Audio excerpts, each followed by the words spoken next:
clearly recall how the theme preparing for the workforce had been my first thing in the morning and last thing at night thought for a couple of semesters before I graduated from school.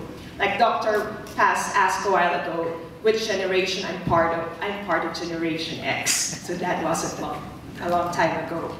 And I can so relate to most of you.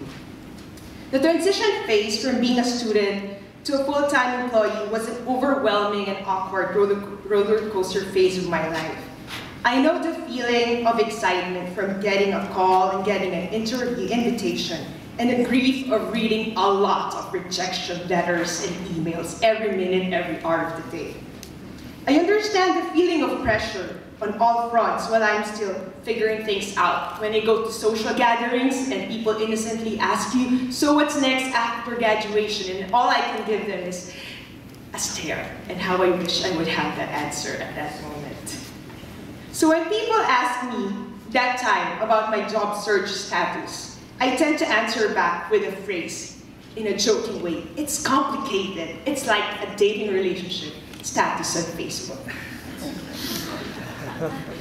When times are complicated, I believe that we must ask the right question first to allow the best answers to come. Let me share with you the two most important questions that continuously guide me to become a valuable contributor to the workforce. Just two questions, what and so what? While I was working on my resume, I realized that the details on its own did not make any sense to everybody else except to myself, just to make me feel good that I see a lot of titles there and high GPAs. I cannot attribute to a single class, project, subject, professor, or experience, which made me desirable to the cutthroat postgraduate world.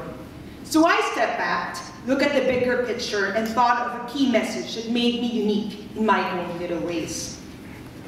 So when I was going through numerous job selection stages, over the phone, via video conferences, and face-to-face, I tried to steer the conversation less on the what's of my resume, which is the typical trap we do. We talk about our GPA, the high-profile courses we've been through, the projects and thesis, but instead, I emphasize more on the so what, the strength of my character, the power of my work ethics, and my consistent demonstrated results. The person at the receiving end, when you're doing all this job selection process, needs to hear a compelling story embedded in your resume. You have to make the conversation worth their time. We are much more interesting than what a few pages of paper cannot present. As I trained my mind to answer what to so what questions, I was forced to think about the bigger world out there. The what to so what exercise reminded me that the search process is both a journey for myself as much as it is for others. So I put a lot of weight in answering the question, so what? So what for my boss? So what for my coworkers, my client, my team, my community, my organization, my home country, and my loved ones? The workforce is more interested in your impact in a community composed of diverse individuals. It is important to demonstrate your ability to thrive in the workforce complex ecosystem. Again, it is another complicated status out there, much more complicated than your own Facebook status. So you have to show your comfort level on being both a leader and contributor. Your thought leadership, expertise, or specialty should provide clarity to your potential organizations. The end goal of the what, so what practice should help us achieve a solid sense of self-awareness. We have to be comfortable in our own skin and exude confidence in our unique characteristics.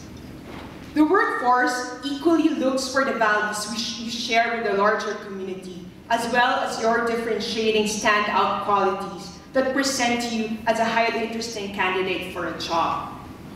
For the past years that I have been part of multinational companies operating in its non-native country back in Asia and in the Philippines, I was born and raised in the Philippines, and worked on US projects and brands that aspire to go more local with the multicultural segment here in the Americas.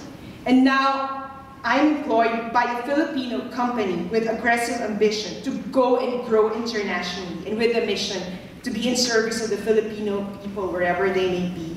My self-awareness about my roots helps me navigate the complexities and ambiguities of my international environment.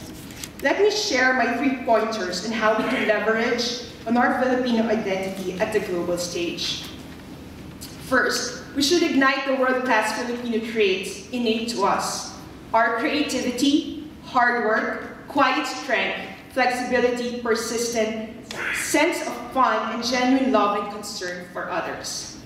Second, we should take it as an honor to prove others wrong about their typical negative Filipino stereotypes. On the other hand, we should avoid stereotyping others who may be different from us.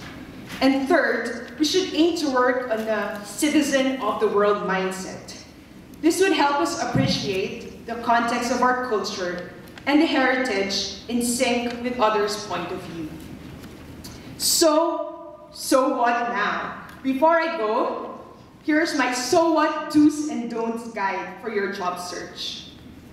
First, don't treat your resume as an ordinary listing of your grades and achievements. Instead, see it as your autobiography in progress that tells a story about what makes you out of the ordinary and employable. Second, do treat your interviews as an opportunity to tell your story beyond words. Smile. Be consistent with your eye contact. Show your sincerity.